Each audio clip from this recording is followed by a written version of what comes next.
Sveiki,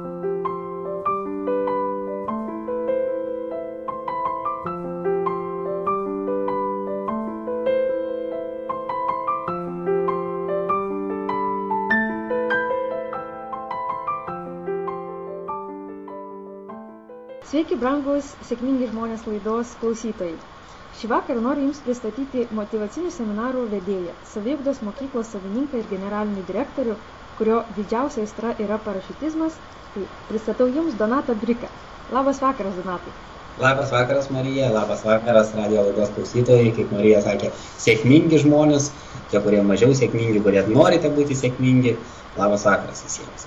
Taip, ir noriu tik tai visiems pasakyti, kad šiuo metu aš esu Vilniuje, Donatas yra Šiauliuose ir mes džiaugiamės, kad turim tokį dalyką kaip Skype recorder. Taigi mums šitas naujosios technologijos yra labai pravarčios, nes susijungia du miestai, tarp kurių yra geras gabalas atstumo. Taigi, Donatai, iš tikrųjų noriu, kaip ir visų savo pirmųjų pašnekovų, paklausti tavęs apie tavo svajones vaikystės. Kokios gi jos buvo ir galbūt keletą iš jų jau yra įsipildžiusios. Ačiū už klausimą, Marija. Tai turiu omeny apie mano vaikystės svajones. Apie vaikystės, taip. Iki šių dienų svajonių mes dar prieisim. Supratau, nes kodėl aš tai paklausiu, nes gal paradoksalu tame, kad realiai aš taip ir pats neseniai gyvenime, man atrodo, sakiau vienam interviu, kad tai, ką aš darau šiandien, ta prasme, kuo aš užsiemu šiandien, kas yra mano svajonės, ar ne, kas yra mano tikslai, tai aš vaikystėje apie tai nesvajoju. Tai gal man pačiam įrodė, kad iš tikrųjų gyvenimas yra labai toks nepastovus, kaip sakykime, ne tai, kad nepastovus, bet gyvenimas nuolat keičiasi. Mūsų tikslai, mūsų svajonės jos irgi nuolat keičiasi. Šiandien aš turiu vienas svajonės, o po 10 metų gal aš turėsiu visai kitas svajonės, kitus tikslus, nes tada, kad aš buvau mažas ir kaip viskas yra dabar, tai yra du skirtingi pasauliai. Tai be abejonės. Tai jeigu, sakykime, vienas dalykas, ką aš svajoju nuo vaikystės ir, sakykime, kas išliko dabar, aš visada norėjau turėti vaikų.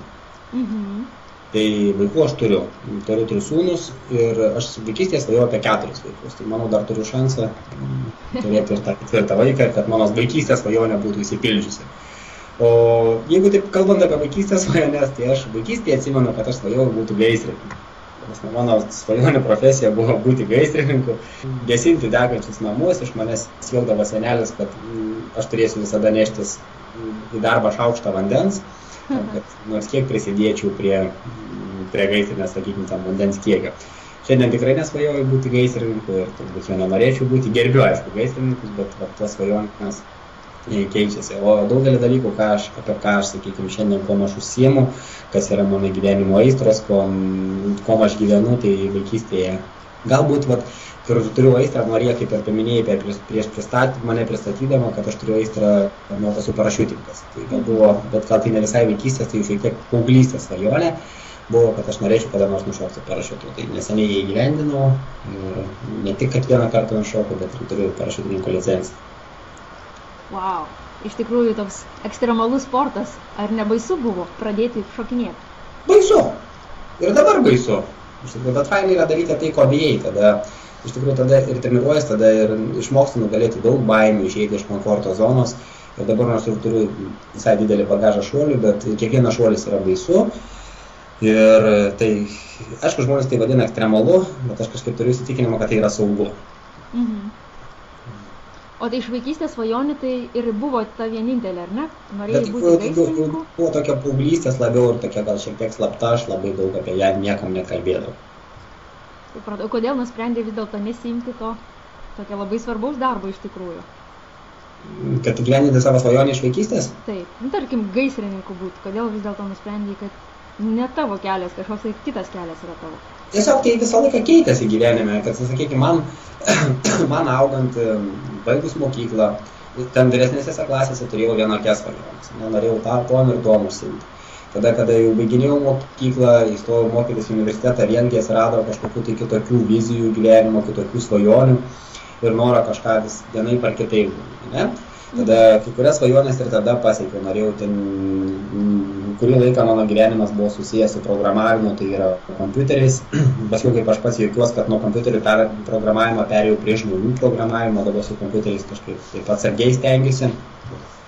Ir kada jis taip, visas, sakykime, gyvenimas, kada jis toks yra dinamiškas ir tas gaisrininkas, kur, ir sakiau, tokia svajonė, kad būti gaisrininku, kažkaip ir tokia ir buvo vaikystės svajonė, kadangi tu manęs paklausė, aš tiesiog puikiai prisimenu, kada man sakydavo senelis, ten dar ir teta sakydavo, tai tas gaisrininkas buvo tokia grinai visai mano mažo vaiko, mažo berniuko svajonė.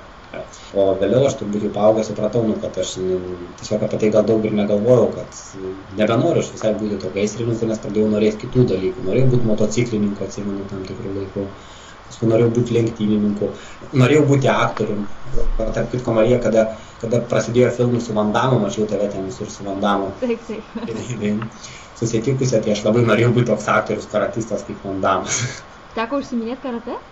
Ne, karate aš neužsiminėjau, jau į sporto klubą tik, bet aš šiaip Van Dammas kažkada buvo mano tas žvaigždūnas, pas mane visas kambarys buvo apkabinėtas plakatai su Van Dammu ir aš jį lygiuodavau, būdavo, kaip tas mano žvaigždė buvo Van Dammas. Vėlgi paskiau praėjo tą paauglystę, Van Dammo laikai ten, tie, sakykime, kada ir daugelis ten, sakykime, buvo toks, atsimenu, Van Dammo filmo Kruvinas sportas. Tikdavo paauglystėje ir irgi tai pasikeitė, tai nereiškia, tai nebuvo turbūt mano tikrieji siekiai, nebuvo mano tikrosios svajonės ten. Ir tiesiog keitėsi gyvenimas, aš augau, brendau, daugiau pažinau pasaulį ir tada pasikeitė ir mano tikslai ir svajonės. O dabar labai įdomu, tai čia pasakyti tą mintį, pradžioj kažkaip kompiuteriais domėjaisi ar ne, programuotojų buvai, o dabar tave vadina ar ne žmonių programuotojų. Ir kaip tik pristačiau tave kaip motyvacinių seminarų vedėją, tai gal galėtum plačiau papasakot, kas yra tie motyvaciniai seminarai ir kaipgi tu programuoji žmonės. Na, kad ir perkeltinė prasme. Jo, čia aišku yra, tai sakykime, tai yra šiek tiek ir tiesioginė prasme, ar ne, šiek tiek ir perkeltinė prasme, nes realiai. Mes, ne tik aš, tiek ir tu, Marija, tiek ir aplinkui visi žmonės, ir dabar žmonės, kurie sėdė klausosi tavo radijo laidos, ir jeigu apsidairė, jie pamatys aplink save žmonių, tai jūs žinokit, jie yra jūsų programuotojai, nes jeigu jūs su jais bendraujate, ne?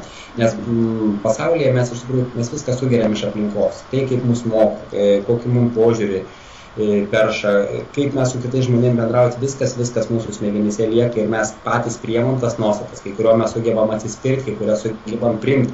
Ir mes dažnai smegenys mūsų netrenka, kas yra gerai, kas blogai. Mes tiesiog pasiemam tai, kas mums tuo metu naudinga ir mes taip susikuriam savo vidinės programas, kuriuom vadovaudamiesi mes gyvename. Ne? Tai, sakykime, jeigu taip labai paprastai apibrėžus ir trumpai, kad motyvaciniai seminarai, kodėl yra, aš taip ir pajuokauju, ir pusiau rimtai pasakau, kodėl tai yra žmonių programavimas. Per motyvacinius seminarus tai žmonės gauna ką? Jie visų pirma gauna energijos. Nuo energija yra viskas. Nuo to, kokios mes esame energijos, priklauso mūsų rezultatai, priklauso mūsų pajamos, kiek mes energijos įskleidžiame, kiek mes jos gaunam atgal ir priklausomai tos energijos mes taip jaučiamės. Ne? Ir per motyvacinius seminarus žmonės gauna iš tikrųjų daug pozityvios energijos. Jie gauna, sakykime, kada aš vedu seminarus, jie gauna iš manęs kaip iš motyvacinio pranešėjo, jie gauna iš aplinkoje esančių žmonių, kurie taip pat to laiku yra susimotyvuoja ir pakelia tos energijos, jie taip pat gauna tos energijos. Ir pas juos pasilieka tos gerosios programos, jie labiau tiki savim, jie labiau pasitiki savim, jie susimąsto apie savo tikslus, ko nori, jie sukoncentruoja tai dėmesį. O koncentracija ta, kurią jie sutelkia į ką dėmesį, vėlgi tai yra energija, kuri ir veda link ten, kur žmogus nori nueiti. Tai va todėl aš kaip į tavo klausimą atsakant ir sakau, kad programavau kompiuterius, o dabar galiu programuoti žmonės. Nes žmonės lygiai taip pat elgiasi pagal tam tikras programas. Jeigu žmogus turi programą aš liūdnas, ne, jis yra liūdnas. Jeigu žmogus turi aš pilnas energijos, jis turi tokią programą viduje, jis ir yra energingas ir jis kitaip elgiasi. Lygiai taip pat kompiuterį, jeigu jam pasakai delete, jis trina, jeigu jam pasakai ten run, jis vykdo kažką. Tai žmogus lygiai taip pat elgiasi. Tai, sakykim, ta motyvacija tai yra tam tikra programa, kuri nurodo žmogui veikti. Taip. Labai teisingai iš tikrųjų. Dabar aš pagalvau, norėjau tave pasikviesti į savo radijo laidą dar prieš tikriausiai mėnesį, nes mūsų draugystė prasidėjo būtent nuo motyvacinių seminarų, ar ne? Susitikom pirmą kartą su tavim tikriausiai per Algirdo Karaliaus seminarą, ar ne, paskui keletą kartų matėmės kitose seminaruose, galiausiai nuvykom pas Anthony Robbinsą į Londono seminarą ir galiausiai iš tikrųjų tu padarei tokį milžinišką, ar ne, projektą, tai atvežė į Lietuvą milenijos mąstymo mokymus, ar ne, tai aš pagalvojau, kad tai puikiai tąsa iš tikrųjų pradėtų įspūdžių dalyvių, kurie dalyvavo šitose mokymuose. O gal tuomet tu galėtum papasakot, kaip vyko visas šitas projektas, toks ar ne, milžiniškas darbas, milžiniška atsakomybė, pirmą kartą atvesti į Lietuvą tokį seminarą. Bet iš kur tu pasisėmei drąsos, gal iš pirmo, kaip gimė mintis, iš kur tos drąsos buvo ir kaipgi sekėsi, kas tokie gal užkulisiniai dalykai buvo ir ar ryžtumeis, žinodamas, kas buvo per visą šitą seminaro, organizacinį laikotarpį, ar ryžtumeis daryti dar kartelį tą patį? Ačiū už tokį platų klausimą, dar jeigu, nežinau, aš Marija patikslinsiu, jeigu tai papasakoti visko nuo pradžių. Iš tiesų tai yra ganėtinai ilga istorija, galbūt ir tai viskas galbūt ir susideda, kad tai yra ir tokia, ir kaip ir šiek tiek mano tokia, gal pavadinkim, sėkmės istorija, ne šiek tiek, bet tai yra tikrai ilga istorija, kaip viskas prasidėjo. Bet jeigu mes tai per tą ribotą laiką, aš tai atsakysiu gal tiesiai ir konkrečiai šitą klausimą, tu klausai, ar išryščiau dar kartą, tai aišku, ir mes ir darom tai dar antrą kartą, dabar vasarą vėl bus kartojamas Millionaire Mind Lietuvoje ir aš tai sakau daug laisvesnė, sakykime, be jokio širdies virpulio, gal kažkiek yra virpulis dėl to džiaugsmo, kad mes darysim dar kartą, kad mes pateisinam lūkesčius ir Success Resources kompanijos ir iš tiesų žmonių lūkesčius, mes gaunam labai daug gerų atsiliepimų, žmonės tiesiog skambina ir jau giriasi savo rezultatais po šito seminaro. Tai aišku, kad daryčiau dar kartą, bet jeigu taip atsukus laiką atgal ir pasižiūrėjus tai visą tą kelią iki Millionaire Mind, kurį teko nueiti, kad padaryti Millionaire Mind seminarą Lietuvoje, ir kiek visko buvo padaryta, kiek praeita, kiek kilta, kiek krista ir kiek ten, sakykime, ar buvo baisu ar ne, tai buvo labai baisu, bet vis tiek aš daryčiau. Nes kaip ir sakiau, sakykime, ir mano hobis yra parašiutizmas, aš visą laiką bijau, bet tai darau. Tai dėl to, realiai aš galvoju, kad žmogus tada, kada išeina iš komforto zonos, kada jis daro tai, ko dar nepažįsta, tada, kada jis jaučia galbūt kartais didelę baimę, kartais nedidelę baimę ir tik tada žmogus auga. Tada, kada tu darai tai, ką žinai, kada tu jau esi daręs, tiesiog tu darai tą patį, ką anksčiau darai. Ir tada nėra tokio žmogaus augimo. Kada priėmi kažkokį tai naują iššūkį, nes Millionaire Mind, pavyzdžiui, seminaras buvo tikrai man labai didelis iššūkis visai mūsų kompanijai, saviugdos mokyklai. Bet tai leido mums, nepaisant, nežiūrint tai, kad mes padarėm tą renginį, bet tai mes ir labai paaugom. Visas kolektyvas, aš pats, mes labai užaugom, ta prasme, ir vidinė, ir išorinė prasme, tai, kad mes jį padarėm. Bet tam reikėjo iš tikrųjų priimti didelį iššūkį. Kaip viskas prasidėjo, tai mes dar, turbūt prieš 2 metus, aš kalbėjau su savo žmona, prasme, mes žiūrėjom Harvo Ekerio paveikslėlius. Nes, nežinau, ar klausytojai, kas pažįsta Harvo Ekerį, yra pastebėję, bet Harvas Ekeris yra vienas iš tų žmonių, kurio yra labai gražiai padarytas vizualinis marketingas. Tai yra paveikslėlis labai gražiai atspindėta kūno kalba. Jeigu Harvas Ekeris kalba, ten, sakykime, apie kažkokius tai vidinius dalykus, jis laiko ranką prie širdies, jeigu jis laiko kalba apie protą, jis laiko pirštus prie smilkinių. Tiesiog jis visą tai, netgi paveikslėliuose, kas parašyta ant jo banerių, Harvo Ekerio visam marketingai yra atspindėta ir kūno kalba. Ir mes labai daug žiūrėjom tos paveikslėlius ir kažkaip leidom savo pasvajoti. Kaip būtų faina, kad Harvas Ekeris būtų Lietuvoje. Arba bent jo programa Millionaire Mind būtų įmanomas organizuoti Lietuvoje. Aš atsimenu, kad aš pats tada atsakiau, nes Harvo Ekerio seminarus organizuoja Success Resources kompanija, jiem priklauso visos teisės į Harvo Ekerio Millionaire Mind Intensive produktą ir aš pats savo taip ir mintise ir aš garsinu ir pasakiau, kad tai yra iš tiesų labai didžiulis tikslas ir aš atvirai pasakęs, aš pats jo netikėjau. Aš to norėjau, bet aš netikėjau. Dėl to, kad aš savo pasakiau kelis paprastus dalykus. Visų pirma, Success Resources kompanija yra visa pasauliniu mastu veikianti kompanija. Jie yra į Singapūrą. Aš nemoku anglų kalbos. Galų gale tie seminarai, sakykime, tokių galingų speakerių atvežimas tai yra labai brangu, tai reikalingi didžiuliai pinigai, kurių tikrai aš neturiu. Ir tai buvo maždaug prieš 2 metus. Ir atvirai pasakęs, aš tada galvoju, kad tai arba yra galbūt 10-mečio tikslas. Arba tai, galbūt nežinau, ar iš vis yra man tai įmanoma, sakykime, ganėtinai iš Lietuvos provincijos miesto esančiai kompanijai, ten saviugdos mokykla, pasiekti tokį lygį. Dažnai pats save žiūrėdavau, kad tai yra, gal pasakysiu, tokį žargoną drambliuko svajonės. Kad tai neaišku, kaip pasiekiam, arba tai turi kažkaip man labai pasisekti. Bet, aišku, ir tuo laiku mūsų kompanija jau augo, mes organizuodavom, dirbant daug su Algirdu Karaliu, mes organizuodavom vis didesnius seminarus ir paskui pasitaikė tokia proga man pristatyti Lietuvoje Anthony Robbins. kaip ir tu minėjai, Marija, kad mes kartu važiavome į Anthony Robbins pirmą kartą į tą seminarą, kuris iš tikrųjų man pačiam, žinau, ir tau, ir man pačiam gyvenime padarė labai daug pokyčių. Sakykime, tas Anthonys kaip žmogus, ir mano kelionė ten iš tikrųjų irgi labai pakeitė mano gyvenimą. Iš tikrųjų, tada ir nuvažiavęs į tą seminarą, aš taip nemokėdamas anglų kalbos, būdamas iš mažos šalies, mažos kompanijos savininkas, aš pasirašiau ekskliuzyvinę sutartį su didžiulė kompanija, Success Resources. Ir tada aš kažkaip pajutau, kad čia buvo dar šiais metų pradžioje, ir aš pajutau, kad iš tikrųjų kai kurios svajonės, apie kurias tu galbūt buvai įsirašęs slaptam sąsiuviny, kurio, tikslų sąsiuvinio tu niekam nerodai, kuriuom tu galbūt įprašai ir pats bijai ir tu jom netiki, tos svajonės pradeda pildytis. Ir iš tiesų, kas fainai, kad mes iš karto su Anthonio seminarais mes turėjom labai didelį pasisekimą, aš labai sėkmingai Anthony pristatinėjau Lietuvoje, važinėdamas ir žmonėms, sakydamas, pasakodamas apie tą energiją, parodydamas jiems galimybę, kad visi gali, tai yra visiems pasiekiama ir visi žmonės gali pasimokyti iš tokio žmogaus ir mūsų kartai tai yra pasisekė, kad mes turim tokį žmogų kaip Anthonys Robbinsas ir jis yra visiems pasiekiamas. Ir jis yra pasiekiamas visiems už labai nedidelę kainą. Dabar, kalbant apie vertę, tai yra didžiulis kontrastas tarp vertės ir kainos, už kiek galima nuvažiuoti pas Anthony.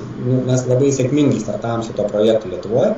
Kodėl tada atsivėrė galimybė padaryti Millionaire Mind Lietuvoje. Ir vėlgi tas Millionaire Mind mes gavom, kaip sakykime, aš pats pasiprašiau pasiūlymą, aš pats iškėliau tą idėją, kad būtų labai įdomu atvežti į Lietuvą Harvard programą Millionaire Mind. Būtent tos kompanijos savininkė Veronika, jinai iš pradžių svarstė tą klausimą, labai man padėjo Selsa Dykova, kurios gal seminaruose buvo ir jūsų klausytojai kažkas, bet jinai svarstė, davė mums datas ir paskui galų galiai jinai sutiko, kad darom renginį, bet jinai davė mums labai mažai laiko, sako, jūs turite tai padaryti. Ir mes iš tiesų, tai mes, bet Marija, tu klausai, kiek laiko užtruko pasiruošimas, kiek laiko viskas truko, šiaip mes norėjom daugiau laiko. Dėl įvairių priežasčių, dėl to, kad tai buvo laikotarpis, ir aš dabar lygiai taip pat manau, tada, kada mes pasirašinėjom sutartį, tai nebuvo pats geriausias laikotarpis, nebuvo pati geriausia data, kada mes turėjom daryti tą renginį, bet turėjau kelis pasirinkimus, arba nedaryti jo dabar ir atidėti kažkokiam laikui, arba tiesiog sutikti su tom datom, kurios yra siūlomos ir daryti jį tuo metu, kada man yra siūloma. Ir pardavimam, klientų pakvietimam ir pardavimam bilietų į šį seminarą mes realiai turėjom 6-7 savaitės ir prieš tai mes turėjom dar kelias savaitės pasiruošimų. Tai visą tą laiką iš tikrųjų visa mano komanda, visa įmonė mes dirbom, net galima sakyti kartais net paromis. Ta prasme, tai buvo iš tikrųjų ir sunkus darbas ir fainas, nes tai iš tikrųjų tai buvo labai fainas, mes kiekvieną dieną mokėmės. Aišku, mes turėjom ir daug visokiausių iššūkių, problemų, mes daug ko nesupratom ir daug netgi iki paties renginio, kada mes įdarėm, mes dar turėjom labai daug neatsakytų klausimų. Bet mes išmokom vieną vienintelę pamoką, aš atsimenu Selsa Dykovos pamoką, kurią iš tikrųjų atsiminsiu ją visam gyvenimui. Tai kada mes ieškojom atsakymų ir mes dėl to, kad mes neturėjom atsakymų, mes nesiėmėm veiksmų. Mes supratom, kad mes ne viską žinom. Ir mes tiesiog neskelbėm žmonėm, kad vyks toks seminaras. Mes tempiam laiką ir tai buvo kokias 2 savaitės. Ir tada, kada manęs paklausė, sako, ar tu jau kiek tų bilietų pardavėjai tą seminarą? Sakau, dar nei vieną. Kodėl? Tada aš atsakiau, todėl, kad mes dar ne viską žinom, kaip reikia padaryti. Mes norim pirmą susidėti ir pasidaryti labai aišku iškumą. Tada man pasakė, ten Aselė yra parašęs tokią knygą, Spirk savo užpakalį. Pasakė, sako, tu spirk savo užpakalį, svarbiausia, ką tu turi padaryti, tu turi žmonėm pasakyti, ta prasme, tu turi padaryti įvykį, tai, kad milijonieriaus mąstymas pirmą kartą Pabaltyje, pirmą kartą Lietuvoje, ir tu turi žmonėm apie tai pasakyti, jie turi ateiti tą seminarą, nes Lietuvai to reikia, ir tu turi daryti, nepaisant, ar tu žinai, ar tu nežinai, tu viską sužinosi tada, kada tau reikės. Kame yra pamoka, kad mes dažnai gyvenime mes ieškome atsakymų, ta prasme, tol, kol mes viską žinosim. Mes darysim tik tada, kada mes susidėsim, bus aiškus, ką mes darysim rytoj, ką mes darysim poryt, kaip mes sudėliosime, kaip viskas įvyks. Ir tai praeina gyvenimas. Iš tikrųjų, ir pažįstu tikrai žmonių, kada žmonėm, ta prasme, jie praleidžia daug gyvenimo, taip ir nedarydami, ne dėl to, kad jie yra nesugeba tą padaryti, bet dėl to, kad jie taip ir nesužino, kaip viskas bus. Jie niekada iš anksto nežino, kaip viskas bus. Sakykime, mes tokių pamokų gal gaunam kiekvienas, bet iš mano patirties man tai buvo pati stipriausia pamoka, tokia, kad ir man pasakė, ir aš tą pačią dieną paleidau pardavimus. Man pasakė, sako, tu turi pardavinėti, ir aš tą pačią dieną, nebuvo tobulas tinklapis, neveikė sistemos. Bet mes viską sugebėjom spręsti operatyviai. Galbūt buvo ir nepatenkintų, bet daugiau buvo patenkintų. kažkur mes su nesutvarkėm, mes kažką galbūt ir patys praradom, ne dėl to, kad mes nežinojom, bet mes daug daugiau atradom. Ir svarbiausia, kad mes iš tikrųjų pajudėm ir mes tai padarėm. Tas dalykas, kad, sakykime, ta pamoka, kad niekada nereikia stabdyti, kad mes kažko nežinom. Tiesiog, nors ir baisu, vis tiek darai ir žmogus turi tokią savybę, kada jis gali, tada, kada jis išeina iš tos komforto zonos, žmogus turi įgimtą gebėjimą įspręsti esančius sunkumus, esančias problemas, esančius iššūkius toje panikos zonoje, kur, sakykime, ir ta panikos zona tada jau tampa komfortu.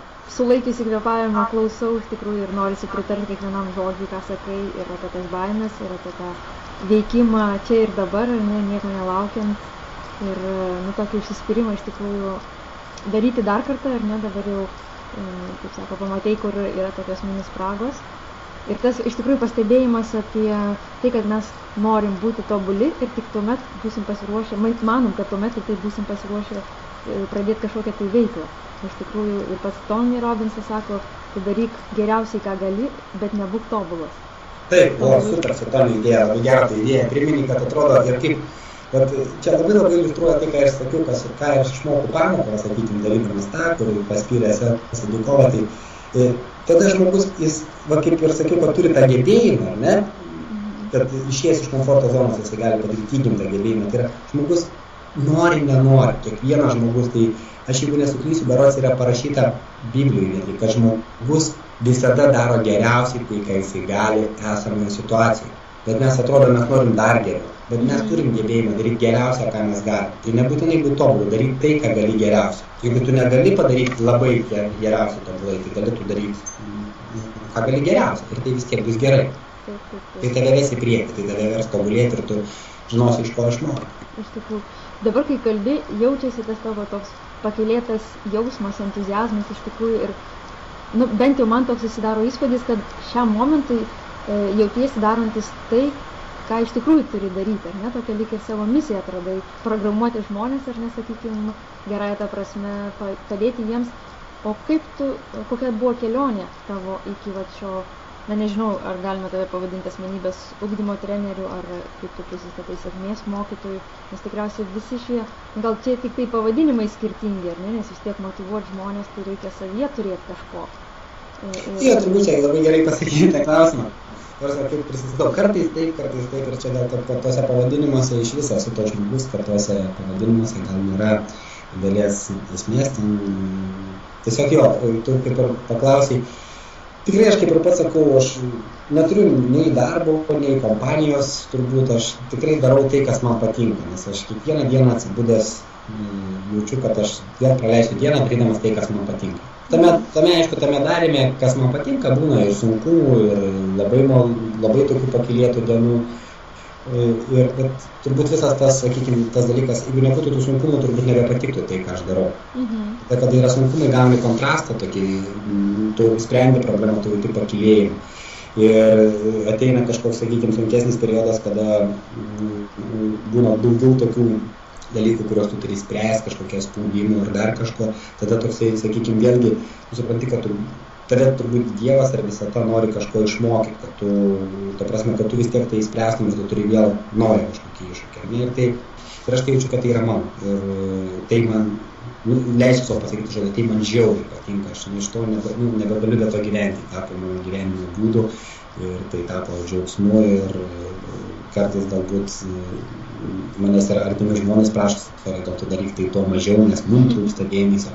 Tai kas ir dabar yra vienas iš tikslų, tai įsivesti gyvenimo daugiau balanso. Tai aš dabar visą savęs atidavęs tam, ką darau. O tai kaipgi tavo kelionė buvo, nes prieš tai buvo kompiuteriai, ar ne, ir toks šuolis prie žmonių, ar ne, buvo aparatai, kurie visiškai priklausė nuo tavęs, ar ne, nuo tavo rankų miklumo ir pilkųjų ląstelių, kaip sakom, ar ne. O dabar vis dėlto perėjai prie žmonių, tai visiškai kitoks molis, sakykime. Kaip nusprendai, kad, stop, kompiuteriai man nebetinka, aš noriu kreipti, dėmesį į žmonės ir padėti jiems keistis. Ir be abejo buvo kažkoks tai tikriausiai lūžis tavo gyvenime, ar ne? Taip, tai gal kokį žmogų. Visą tai yra, gal viskas prasidėjo taip, kad atėjo gyvenime toks momentas, kad aš turbūt pats ieškojau savo pagalbos. galbūt ne tiek ir pagalbos, aš pats buvau nelabai patenkintas gyvenimu, nelabai patenkintas žmonėm, nelabai patenkintas, sakykime, iš viso galbūt keistą požiūrį į pinigus turėjau. Tiesiog gyvenime viskas, taip sakykime, man galbūt buvo toks gyvenimo periodas, kad man viskas nukrito kaip ir dovanėlė gyvenime. Aš gyvenau pakankamai gerai, turėjau turbūt, gal ne viską, ko noriu, bet tiek, kiek aš tada leisdavau savo norėti. Aš turėdavau viską, bet aš nebuvau patenkintas gyvenimu. Ta prasme, aš buvau pats linkęs ir apkaltinti žmonės ir taip toliau, bet kas vieną dieną atėjo, kad aš supratau, kad aš pats dėl to negerai jaučiuosi. Krito mano kaip vyro savivertė, krito mano pasitikėjimas, iš tikrųjų aš tikrai nebuvau tas žmogus, su kuriuo būtų miela ir malonu bendrauti, kad aš pats būčiau linkęs bendrauti su žmonėms, su kažkam ten, sakykime, komunikuoti, būčiau, toksai įkvėpiantis ar dar kažkaip. Mane reikėdavo įkvėpti ir dar aš sugebėdavau kitus nukvėpti. Leisiu savo tokį žodį pasakyti. Ir šviesiai sakant, aš pats buvau gyvenimo depresijai. Man viskas buvo negerai. Ir tada, aišku, atėjo tas laikas, kad aš pats tai suvokiu, kad tikrai ne viskas gerai. Ir pradėjau ieškoti kažkokių atsakymų ir man ten vienas verslininkas Šiaulių man padavė audio įrašą, vieną padavė perskaityti knygą Robino Šarmos. Aš perskaičiau, patiko. Bet tvarai pasakius, nelabai supratau, ką jis norėjo man tom pasakyti. Tiesiog sakau, patiko, buvo faina. Kas patiko? Sakau, patiko, kad žmogus, kuris pamatė, ėjo su suplyšusiais batais, pamatė žmogų be kojų ir suprato, kad jam nėra ko nervuotis, kad jo batai suplyšę, nes kitas žmogus be kojų. Tad atsiminiau tą frazę jam, bet realiai matyti viduj kažkiek tai mane užkabino. Nors aš ten nebuvau ir tada aš kažkaip po truputį pradėjau vis užeiti į knygynuose, į tą populiarios psichologijos skyrelį ir vis nusipirkti po knygą. Aš atgyvenau tokį savo, kaip sakykime, tokį įprotį skaityti. Pradėjau tikrai daug skaityti ir pradėjau suvokti savį, kad aš tikrai daugelis dalykų priklauso gyvenimo nuo manęs, aš kaltinu kitus žmonės, bet mano gyvenimas nėra toks, kokio aš norėčiau. Man ne viskas taip klostosi, kaip iš tikrųjų ne ta linkme, kaip aš norėčiau. Ir man aš nebuvo tada, kad labai daug tų knygų perskaityčiau, bet tai man leido suprasti, kad aš pats turiu kažką keisti gyvenime. Ir aš turėjau ten galbūt keliasdešimtis nesėkmingų bandymų pasikeisti, kur taip tiesiai šviesiai sakant, keisdavausi ir vėl susimaudavau. Labai akivaizdžiai, bet paskui buvo pats didžiausias lūžis, tai tikriausiai buvo tai, kad aš perklausiau tokį Bodo Šaferio įrašą. Ir aš nebegalėjau sustoti, kada pradėjau jo klausytis ir aš tada supratau, kad aš radikaliai viską keičiu. Tiesiog aš paėmiau viską ir taip, kaip jis tam pasakė, taip aš ir dariau. Aš atsidariau investicinę sąskaitą banke, man investuoti iš pradžių sekėsi, paskui atėjo krizė, aš praradau daug pinigų, iš pradžių daug laimėjau ten tuose rinkose, paskui daug pinigų praradau, bet esmė yra ne tas rezultatas, bet rezultatas tas, kas mane pakeitė kaip asmenybę. Aš pradėjau labai stipriai keistis, aš pradėjau prisimti atsakomybę už savo gyvenimą ir aš pradėjau kitiems žmonėms tai sakyti ir mačiau, kad žmonėms, to prasme, patinka, aš juos irgi motyvuoju, kad jie gali padaryti tai, kad jie gali investuoti į akcijų rinkas, jie gali uždirbti, jie gali pasikeisti, jie gali daryti tai, kas jiems patinka ir taip toliau. Ir aš tiesiog taip tokiuose uždarose grupėse aš apie tai kalbėjau. Pats pradėjau lankytis, aišku, seminaruose, susipažinau su naujų žmonių ir taip pradėjau keistis pats kaip žmogus. Tada kažkaip pajutau, kad gal norėčiau dalintis tai su kitais žmonėmis. Ir įsikėliau tokį tikslą, tokią svajonę, iš pradžių buvo, paskui pasirašiau tikslą, kad aš noriu tai daryti profesionaliai, aš noriu būti pranešėjas, noriu būti motyvacinis lektorius, noriu organizuoti seminarus. Nuvažiavau pas Algirdą Karalių seminarą Atkaklumo galia ir tame Atkaklumo galia seminare aš tai ir pradėjau daryti. Tai pirmą kartą taip atsirado Saviugdos mokykla ir tik atsirado Saviugdos mokykla aš tik po 3 mėnesių, taip maždaug po 2-3 mėnesių suorganizavau pirmą seminarą su 12 žmonių. Tai buvo, aišku, ten buvo daug nesėkmingų bandymų tai padaryti, bet pagaliau man tai pavyko, atėjo tie žmonės, jie buvo laimingi, patenkinti, ten buvo 2 dienų seminaras, ten speakeris buvau ne, aš buvau samdomas speakeris, bet tai aš padariau. Ir vis po toliau, to labiau ir abejonė, aš buvau šiek tiek pasitraukęs, vėl sugrįžęs į tą sferą, bet dabar jau tai žinau tiksliai, kad tai yra mano kelias. Dabar, tai man taip yra, aš nežinau, kaip bus po 10 metų. Tai va, ir aišku, to paties aš padėjau ir pats savo. O dabar aš galvoju, mums kelyje iš tikrųjų būtinai yra mokytojai, ne? Kartais norint kažką pradėti daryti, ar ne, nes aišku, vienas dalykas reikia užsinorėjus imti daryti, bet iš tikrųjų kartais būna, kai esi tokiam taške, kai net nežinai nuo ko pradėti. Ir ar nesuklysiu pasakydama, kad tavo pirmasis galbūt sėkmės mokytas arba bent jau motivatorius buvo Algirdas Karalius. Kad sakai, kaip tik dalyvauja mokymuose ir būtent po jų pradėjai savo veiklą? Ar galbūt buvo kitų mokytojų, kurie tau padėjo, ir kuom jie tau padėjo?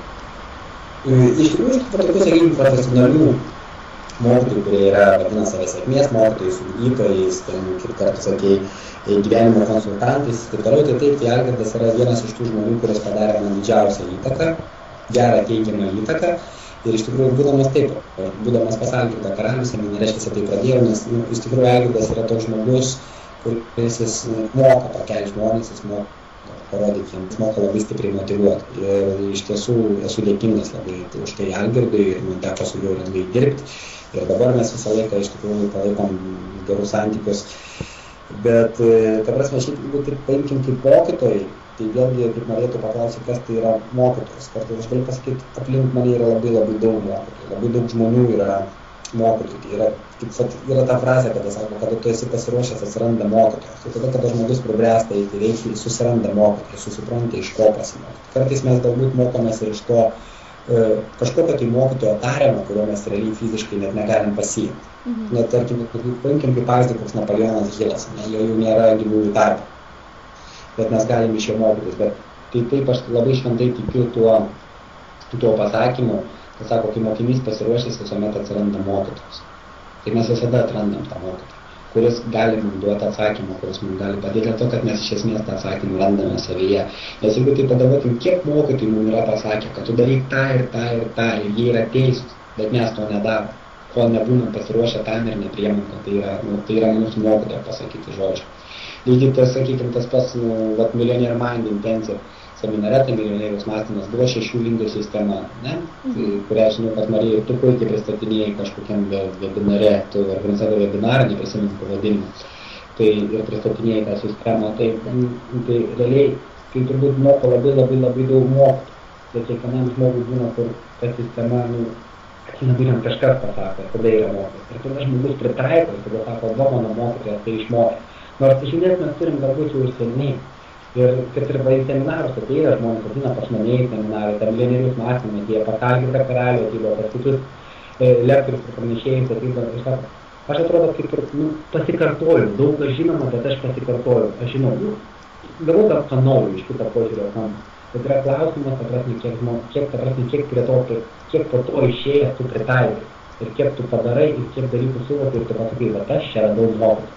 Jeigu jau atsakyti ne pirmas, bet svarbiausias ir pradžiai mokytojas, tai buvo Algirdas Karalius. Iš tiesų, tu nesuklydai, ta prasme, tas, kuris padarė svarbiausią įtaką, ta, kuri privertė mane pajudėti.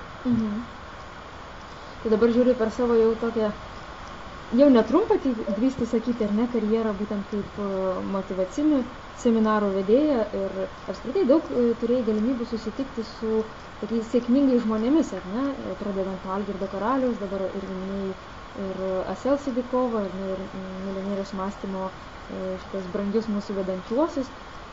Pagal tave, kaip tu galėtum apibūdinti sėkmingą žmogų? Kas yra sėkmingas žmogus? Ir pridursiu prie to paties, ar tu laikai save sėkmingu žmogumi? Prasme, kad sėkmingas žmogus yra, pažiūrėjau, Algirdas Karalius, jis veda mokymus, sakykime, aš pats vedu mokymus, reiškia, esu sėkmingas žmogus, milijonierius mąstymus, keliai yra sėkmingi žmonės, Asel Sidikovo ir toliau. Aš manau, kad kas man patinka mano veikloje, daugelis mano klientų yra, mūsų kompanijos klientų, yra sėkmingi žmonės. Nors jie ateina mokyti sėkmės, ne, būti sėkmingesniais, bet jie yra sėkmingi žmonės.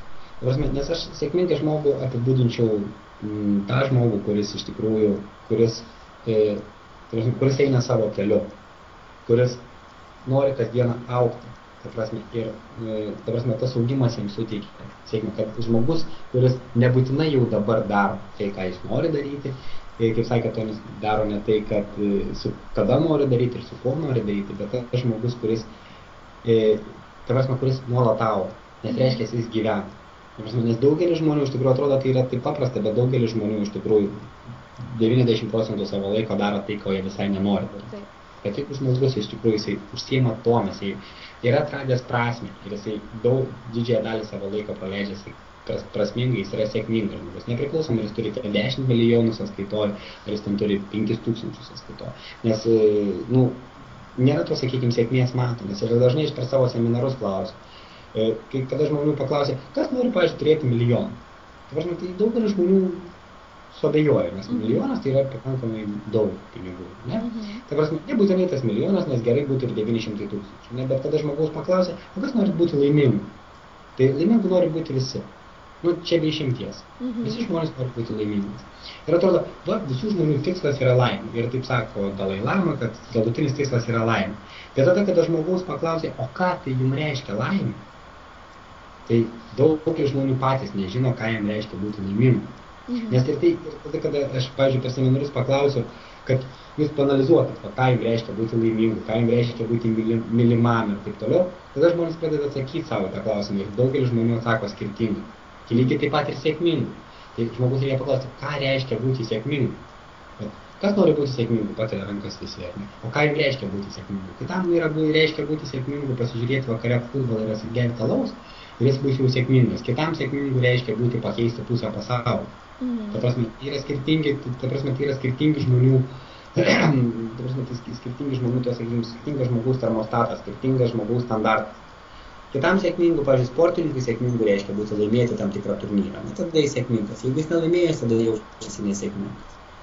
Mamai sėkmingai, tikriausiai, ta prasme, mylinčiai mamai sėkmingai reiškia būti užauginti laimingą vaiką. Ar ne, kad būtų taip toliau. Tai va tas sėkmingas aš suvokiu taip, kad kiekvienam žmogui būti sėkmingu yra asmeniška. Ta prasme, tai yra atrasti save. Todėl aš taip bendrąja prasme ir sakau, kad daugelis ir seminarų dalyvių yra sėkmingi, dėl to, kad jie ieško, jie auga, jie daro tai, ką jie nori. Jeigu jie dar nedaro tai, ką nori, jie bando atrasti, jie stengiasi atrasti tai, kas yra jų pašaukimas. O dabar galvoju, tiek daug veiklų, aš taip įsivaizduoju, kad jau turėtum turėti 10 galybių svajonių. Ar taip yra ir, tarkim, galbūt yra kažkokios pagrindinės svajonės, kurias artimiausiu metu ketini įgyvendinti. Ir dabar parašytizmas, tai jau 100%, ar ne, čia įgyvendinta svajonė ir kiekvieną kartą visi užtikrinė, ar ne, dabar sakai, kad važiuoji į Ispaniją šokti vėl. Dabar aš norėjau grįžti prie svajonių. Aš tikrųjų tai dabar pradedi įgyvendinti, kuo toliau, tuo daugiau tų svajonių, ar ne, viena didelė, apie kurią kalbėjai, parašytizmas.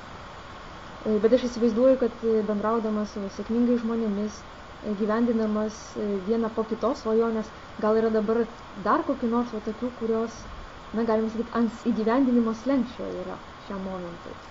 Kokios nors tokios svajonės, kuriom galėtum galbūt uždegti kitus žmonės. Nes aš, sakykime, pati ir atsakysiu dalinai klausimą, tu paskatinai mane svajoti, ar ne? Tarkim, tu mane pakvietei dalyvauti milenijos mąstymo renginyje kaip savanorė. Man gimė tas noras dirbti su Success Resource, atradau tą ryšį su treneriais, už kuriuos buvo atsakinga renginio metu. Ir besąlygiškai yra prisilietimas prie sėkmingo žmogaus, kažkaip uždega tave svajoti. Ir ne tik svajoti, o įgyvendinti savo svajones. O tu dabar prisilieti, susipažįsti su sėkmingais žmonėmis ir galbūt tavo svajonės standartai pakilo. Kokios šiam momentui svajonės, nes vaikystėje tu bent jau iš vaikystės išvardinai tik vieną svajonę, ne?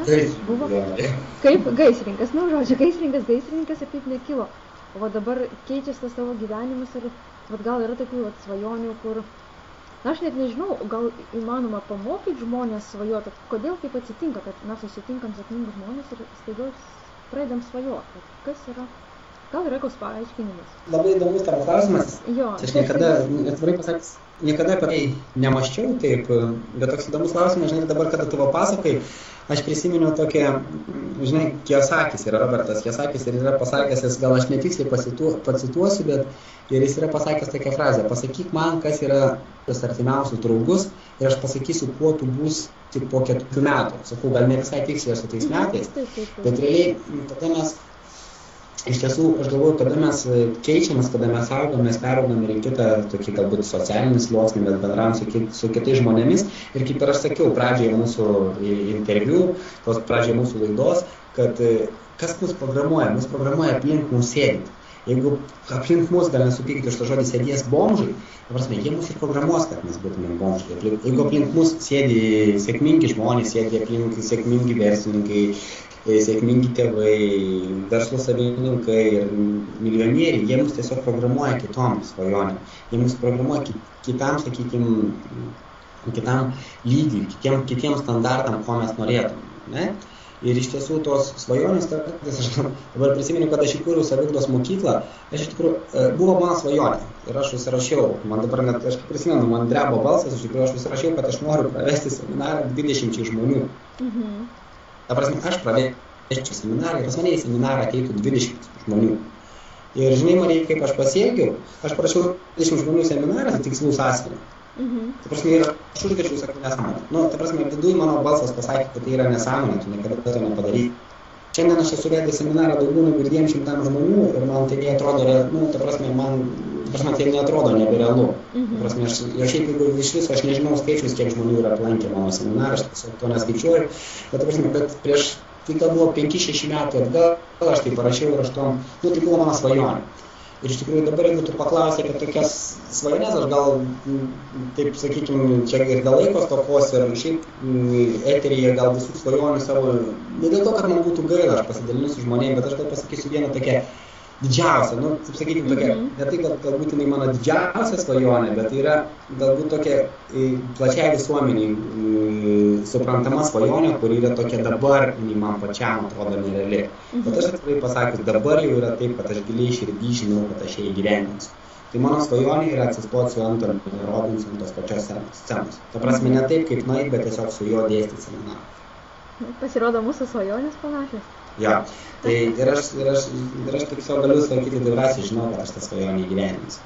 Yra taip ir smagesnių svajonių, kurios galbūt jau dabar įvartus tais tikslais ir užrašytos ir taip toliau, kurios, irgi gal bus, kaip, kadangi esu pakankamai viešas asmuo, užsiemu vieša veikla, kurios, bet viena iš svajonių buvo ir tikslų, tai buvo Millionaire Mind Lietuvoje, tai įgyvendinom ir dabar turim ir kitų svajonių, kurias mes įgyvendinsim. Antras Millionaire Mind nebegali skaityti svajonių, tai yra tiesiog verslo tikslas. Mes turim jį padaryti.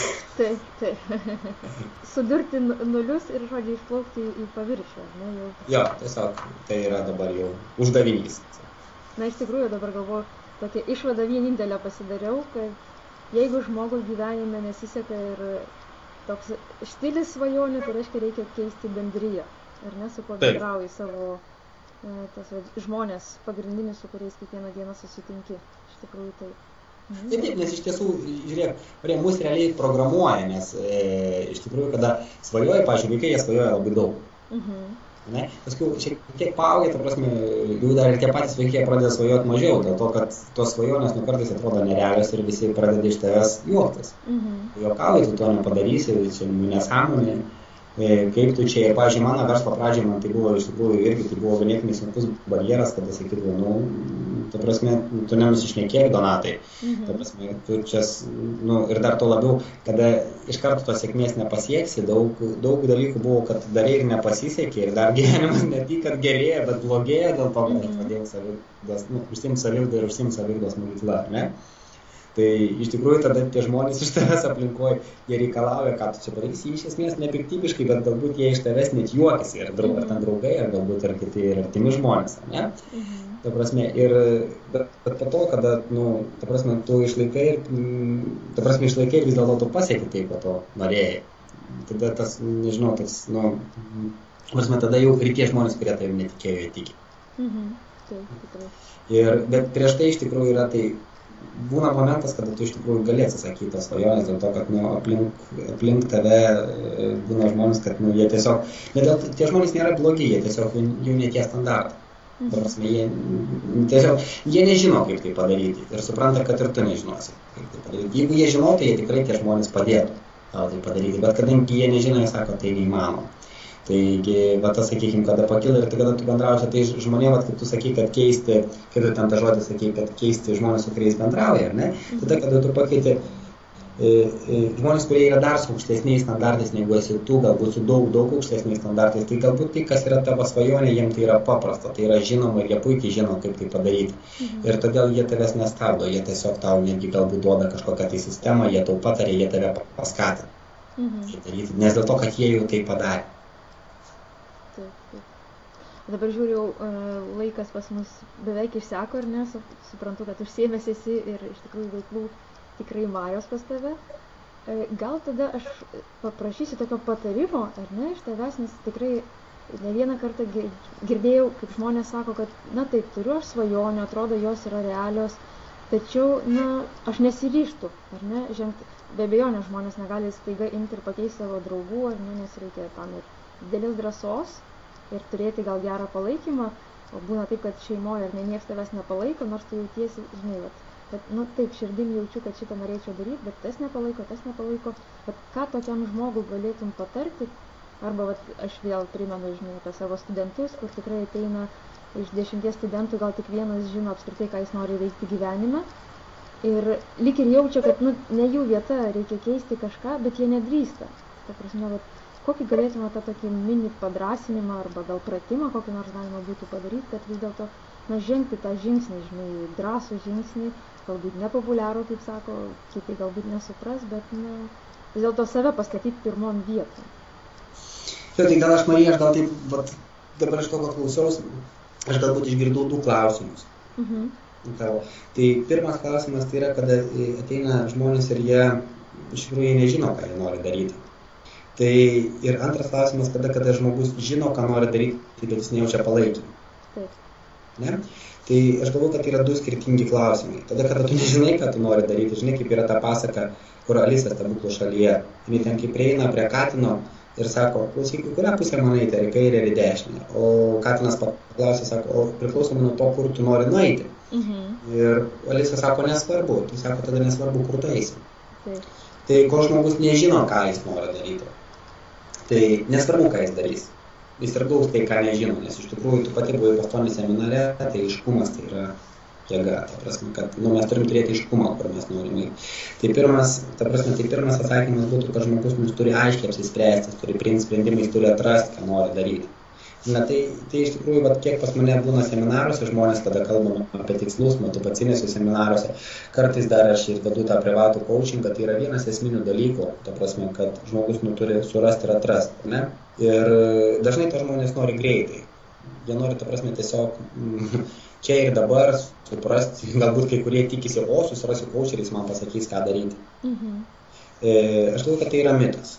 Tiesiog žmogus turi, tai yra gyvenimo kelionė, žmogus turi atrasti. Ir kaip aš irgi lygiai tos pačios mūsų laidos metu sakiau, kad šiandien aš darau tai ir aš suprantu, kad man tai yra gera, patinka, mane tai veža, aš jaučiu, tai darydamas, ką darau, aš jaučiu energijos įsiekimo amplūdę, aš džiaugiuosi kiekvieną dieną, ir ne, aš nežinau, ar tai bus po 10 metų. Po 10 metų gali viskas pasikeisti ir gali būti, kad aš visai kitką darysiu ir jausiuosi taip pat, o tai darydamas, ką šiandien darau, aš nebejausiu tos jausmės. Bet tai svarbu yra, kad aš pajušiu tą momentą, kada man reikia užsiimti galbūt kitais dalykais, galbūt tais pačiais, bet kitaip, ar dar kažką, kad aš daryčiau tai, kas man patinka ir ko negali paleisti niekada, tu visada turi dirbti su savim. Ir tai yra, ta prasme, pats tas procesas, tai irgi yra, tai yra tobulėjimas, tai yra augimas. Tai jeigu iš tokių, sakykime, tokių patarimų, tai, žinai, aš tik žinau vieną tokį, kaip, sakykime, tokią techniką labai paprastą, kurią žmonės gali atlikti, jūsų radijo laidos klausytojai gali atlikti čia ir dabar. Kaip patikrinti,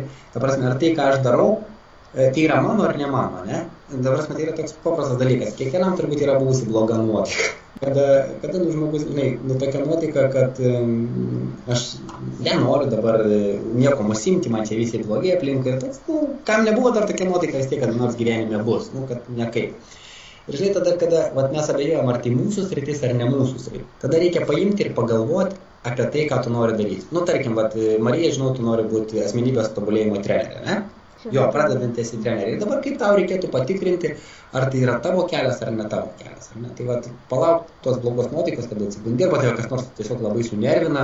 Ir tada tu tuo momentu turi pradėti galvoti apie tai, kaip tu esi asmenybės tobulėjimo trenerė. Ir žinai, kada tu pradedi apie tai galvoti, ir tada pradeda greitai kilti energija. Nors tu pamiršti viską, kas buvo. Tai galėjo ką tik kažkas tenai apsvaidyti pačiais blogiausiais žodžiais, pasakyti, kad tu esi pats blogiausias pilietis šioje planetoje ir taip toliau, bet kad vos tu pradedi apie tai galvoti, ta prasme, tu tik, kad tau energija kyla, tu visai pamiršti, kas tai yra, ten, kas sakė, tau visi tai tampa nesvarbu, tu tiesiog matai ir tave tai užveda, ar ne, tai reiškia, tai yra tavo. O apie kitą dalyką tu tiesiog negali galvoti. Pavyzdžiui, tu bandai galvoti, kad tu norėtum, pavyzdžiui, būti vestuvių muzikantė, ne? Prasme, tu galvoji apie vestuvių muzikantę, kad bet vanas ant manęs pasakė, bet tos mintis mėtas, tai nėra tavo, tavęs tai nepatraukia, tavęs neužveda, tai nežinau, tai tokia paprastutė technika. Tai nereiškia, kad tu neatsakys tau 100%, ar ne? Galbūt tu būsi to laikų įsivedęs, bet tiesiog tu tam eksperimentuoti, ne? Nes, tarkim, kaip man buvo, aš labai norėjau vesti seminarus, ar ne?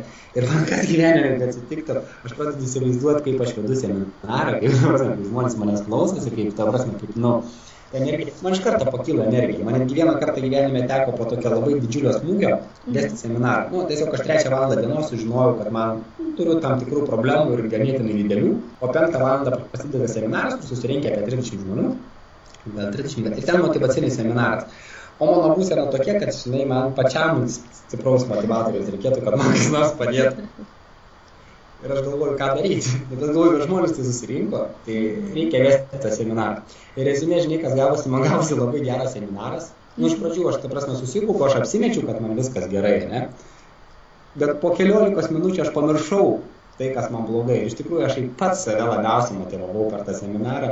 Ir žinai, kas geriausias rezultatas buvo tame, kad po to seminaro aš iš tikrųjų atsipalaidavau, aš padariau tai, kas man patinka. Ir aš visiškai kitų kampų pažvelgiau tą problemą, kuri ištiko man ir aš ją ryte sprendžiu. Wow. Ta prasme, tiesiog, aš padariau tai, kas man patinka, aš susifokusavau tai, kur aš, ta prasme, einu ir, ta prasme, tai buvo labai super. Tai, ir galų gale, tai aš dabar tau pasakoju, tai buvo prieš 3 ar 4 metus ir aš pats išmokau tą pamoką, aš tai naudoju, aš tai sakau savo kolektyvui, aš tai papasakoju žmonėms ir šiandien aš dažnai prisimenu su pavyzdį, tai buvo labai gera pamoka man. O dabar antrojo klausimo dalis, nebuvo, ką daryti tiem žmonėms, ta prasme, kurių nepalaiko artimi. Tai yra viena, sakykime, tokių esminių problemų, nes, pavyzdžiui, mes dėl to labai dažnai netgi darom kainodarą tokią, kad atsivesk savo antrą narį, dėl to, kad, šeimos narį, kad žmonės kalbėtų viena kalba. Ar ne? Bet, žiūrėk, aš dažnai dabar mėgstu užduoti tokį klausimą. Žmogų, kuris klausia, ką daryti, manęs nepalaiko. Tai pirmą sakykime klausimą, kam tau reikia, kad tave palaikytų? Tai gal aš taip sakykime, gal palikčiau tokį mūsų ir tai pabaigai visai interviu. Tai kada žmonių nepalaiko, ta prasme, yra esminis klausimas, o kam tau reikia, kad tave palaikytų. Iš tikrųjų, nuoširdžiai suradę atsakymą į šitą klausimą, daug lengviau suprast tai, kad juos reikėtų palaikyti. Šiaip žmonės nepalaiko ne iš blogos valios. Artimi nepalaiko dėl to, kad nori žmonės apsaugoti, nuo to, kad jie nesusimaltų. Kai kada nepalaiko dėl to, kad galbūt yra tam tikri atvejai, kada žmonės tavęs nepalaiko dėl to, kad jie žino, kad jeigu tu užaugs ir jam reikės augti, jis bijo augti, jis bijo, kad nenudegtų, jeigu tave žmogus myli, jis bijo, kad tu nenudegtum ir nesusimaltum, nes jis nežinos, kaip tau padėti. Jeigu jis žinotų, kaip tau padėti, ta prasme, jis padėtų, ta prasme, ir tave palaikytų, bet nepalaiko dažniausiai tuo atveju tada, kada jis nežino pats, kaip tam keliu nueiti. Kodėl sėkmingi žmonės dažnai palaiko kitus ir netartimus savo žmonės? Todėl, kad jie, ta prasme, jie jaučia, kad tai, jie netgi tai gali kontroliuoti kažkiek. Jeigu taip labai trumpai užvesti ant kelią, kad atsakyti tą klausimą, tada, kada mes aiškiai žinom savo kelią, kada mes pasitikim savim ir tikim rezultatu, mums nereikia, kad mus palaikytų, mes tiesiog einam tai ir darom. Nepaisant baimės, nepaisant nepalaikymo, ta prasme, mes mokame tai sukoncentruoti dėmesį. Bet tada, kada mes prašom, tu palaikyk mane, vidinis balsas iš mūsų eina, jeigu aš susimausiu, tu mane palaikysi. Kadangi tu mane palaikai, tai mes būsim susimovę abu. Ta prasme, tai yra vidinis balsas iš mūsų pasąmonės. Tada, kada žmogus daro, nepaisant to, kad jie kiti nepalaiko, tai nereiškia, kad jis yra blogas kitų žmonių atžvilgiu. Jis tiesiog daro tai, kas jam priklauso ir jis lygiai taip pat išlaiko santykius su tuo žmogum, kuris jo ir nepalaiko. Jis tiesiog moka susitarti. Ir taip toliau. Ir jis sprendžia dar būtų tą papildomą nepalaikymo problemą, jeigu tom tiki. O tai, kad aš nedariau to, kad manęs nepalaikė, tai yra pasiteisimas. Ir nukelimas į salą kada nors. Aš darysiu tada, kada mane palaikys. Ačiū labai už patarimą. Iš tikrųjų, dėkoju Donatai už laiką praleistą kartu, už puikų pokalbį, už tavo svajonės. Iš tikrųjų norėtųsi dar vieną laidą su tavim padaryti, nes atsakėjai vienus klausimus, ir kitų labai norėtųsi išgirsti tavo tas svajonės, ar ne, apie kurias kalbėjai, sėkmės istoriją, kur tik užvedėjai ant kelio apie ją. Tai aš labai tikiuosi, kad artimiausiu metu turėsiu ir šitą galimybę dar kartelį tave pakalbinti. O šiandienai tai iš tikrųjų linkiu tau, kad augtum toliau, ar ne, tiksliau, augi mano akise, nes susipažinau, kol dar nebuvo to MMA, ar ne, Asel Sadukova buvo kviestinis svetys, o dabar žiūriu, kad susipažinus su tavimi, mano iš tikrųjų pažinčių ratas plečiasi ir matau, kad, dėka tavęs mano irgi pasaulis labai išsiplėtė, žinai, pradėjau matyti viską kitom akim ir mano irgi sėkmės mokytas pirmasis buvo Algirdas Karalius, žinai, o tu atrodo petys petin su tavimi einu ir nors, aišku, tas palaikymo komandas, kaip tu sakai, nebūtina turėti, bet labai gera matyti žmogų šalia einantį, žinai, bent 2 žingsniais į priekyje, ar ne, žinai, kad viskas yra įmanoma, ar ne, ir tokie renginiai suorganizuoti, kur, aš įsivaizduoju. Gal net neįsivaizduoju iš tikrųjų, kokių reikėjo pastangų, kadangi pati dar nesuorganizavus. Tu ten buvai, tu labai daug prisidėjai. Ir iš tikrųjų, Marija, ačiū tau, kad pasikvietei, aš tu žinai, kad mielai aš visada ir sutinku ir taip toliau, ir iš tikrųjų gal taip papildant, kaip klausausi tavęs ir taip man gera ant širdies, kad yra labai faina, kad yra tokių žmonių, kurie iš tikrųjų mes grinai matom, kad žmonės ateina, tobulėja ir pas juos yra tokie rezultatai. Mes dažnai kolektyve pasikalbam, kad va Marija, kokia šaunuolė. Ta prasme, aš prisimenu iš tikrųjų atvirai to pasakysiu, prisimenu tavo veidą pas Esel Sidikovą, kada tu važiavai į Anthony Robbinsą. Ta prasme, tai yra, super, kaip tu priėmei tą sprendimą, ar ne, kad tu važiuosi pas Anthony Robbinsą, žinai, ir ta prasme, ir dabar, kada aš matau, kaip tavo gyvenimas pasikeitė po to, kaip tu grįžai, ta prasme, kaip tu iš tikrųjų labai greitai, labai didelį tempų tapai asmenybės tobulėjimo trenerė, tu vėdisi seminarus ir iš tikrųjų tu buvai puikiai pagalbininkė ten savanorių komandoje MMA ir ten super. Ir po to, sakykime, dar kartais, kada mes ieškom įkvėpimo, manęs kartais draugai klausia, kas tave įkvėpia. Tai mane įkvėpia sėkmės istorijos žmonių, kurie, ta prasme, apsilankė seminaruose, kurie pakeitė gyvenimus ir taip toliau. Ir kartais, žinai, savo paties istoriją nebeįkvėpia. Bet tada pamatai, žinai, tokius žmonės kaip tu, ta prasme, Lydija, su kuria jis daro per radijo laidą ir daugelis kitų žmonių, žinai, ir ačiū tau, kad esat, nes iš tikrųjų kaip ir neseniai vienam interviu, sakykime, visas mano kompanijos, sakykime, tikslas yra dirbti dėl tų žmonių, kuriem to reikia, žinai, kurie tai pasiema ir gauna iš to naudos, žinai, nes didžiausias rezultatas tai yra turbūt ne tai, kad kiek žmonių atėjo, ne tai, kiek uždirbti pinigai, bet tai yra tos sėkmės istorijos, kurios yra pasiektos. Ir kartais aš pagalvoju, ta prasme, kiek pačios saviugdos mokyklos sukūrė vertės, ar ne, ir man kartais pačiam būtų labai įdomu suskaičiuoti, žinai, kiek tai yra, bet aš suprantu, net neįsivaizduoju, kaip tai yra įmanoma, žinai, nes kartais, galima vertę skaičiuoti, paprašyti mūsų buhalterės ataskaitos, kiek mes sukūrėm vertės, žinai, bus vieni dalykai, bet kada pasižiūri, kad neseniai susitikom žmonės, kurie buvo pačiam pirmoji mano saviugdos mokyklos programai, žinai, ir jų svajonės įsipildė, ten atidarytas grožio salonas, sukurtas masažo salonas, įgyvendinta svajonė nardyti Graikijoje ir dar taip toliau, žinai. Prasme, žmonės tėja tom, kad aš tada per seminarus rašiau tą tikslą, aš įgyjau tam papildomą motyvaciją. Žinai, tai yra tas rezultatas, kuris iš tikrųjų visada paskatina vėl toliau veikti. Tai iš tikrųjų, ir kiekvienas žmogus gali taip žiūrėti savo istoriją ir aplinkinę žmonių istoriją. Žinai, ir kaip ir tu, man kažkaip tokia kilo idėja, kad dažnai sakai, kad nebūtina palaikymo komanda. Žinai. Tai yra tos žmonės ne tai, kad nebūtina, bet kada žmonės atrodo, kad nėra aplinkų jų nepalaiko, bet aplinkų yra labai daug žmonių, kurie gali būti, sakykime, su tavim toj komandai, kurie tave palaikys, kurie tave įkvėps. Labai daug istorijų. Yra begalės prirašyta knygų, bet kartais nereikia knygų. Pilna yra žmonių šalia, su kuriais gali susitikti, iš kurių gali pasiemti, kurie mielai tau padės, pasidalins ir taip toliau. Tai kaip ir sakykime, kaip man, sakykime, mano gyvenime, kas patinka mano versle, kad aplink mane yra labai daug tų žmonių. Ir kaip aš sakiau, kad tie sėkmingi žmonės dažnai yra mano paties klientai. Tikrai 100% pritariu. Tai matai, kai tavo prisilietimas prie kito žmogaus gyvenimo keičia to žmogaus gyvenimą, tai yra iš tikrųjų tas apdovanojimas. Ir man net kažkaip tokia asociacija išėjo su žvaigždėm, tai lyg, žinai, danguje dar viena įsižiebė žvaigždelė, žinai, kito žmogaus išsipildžiusi svajonė ir toks jausmas, kad tau nušviečia kelią, žinai, ir taip įsivaizduokai. Jei buvo tik tai viena žvaigždelė įdiegta ir jeigu tu pradedi seminarą ir atsiranda danguje dar kokios 10, tai iš tikrųjų tada pasižiūri, kad dangus toks šviesus ir tada tikrai drąsiai eini pirmyn. Ir tikrai aš dabar jaučiu, netgi kai tu kalbėjai apie savo darbą, apie savo misiją, iš tikrųjų tas virpuliukas, žinai, balse kai būna, kai tu šneki apie tai, ką Taip, žinai, ir kai irgi pradėjai kalbėti ir apie mano tą pasikeitimą, virsmą, žinai, asmenybės ugdymo treneris, tai iš tikrųjų aš nekartą esu ir pabandžius tavo tą pasiūlytą pratimą, ar ne, kai yra sunku ir pagalvoju, ar šita veikla, žinai, nustelbė tą nuovargį, alkį ir visą kitą, tai iš tikrųjų išbandžiau aš kuo puikiausiai per Milenėjaus mąstymo seminarą, nes tikrai ten buvo tokių akimirkų, kad nežinojai, žinai, kur dėtis ir iš nuovargio, ir psichologinės įtampos.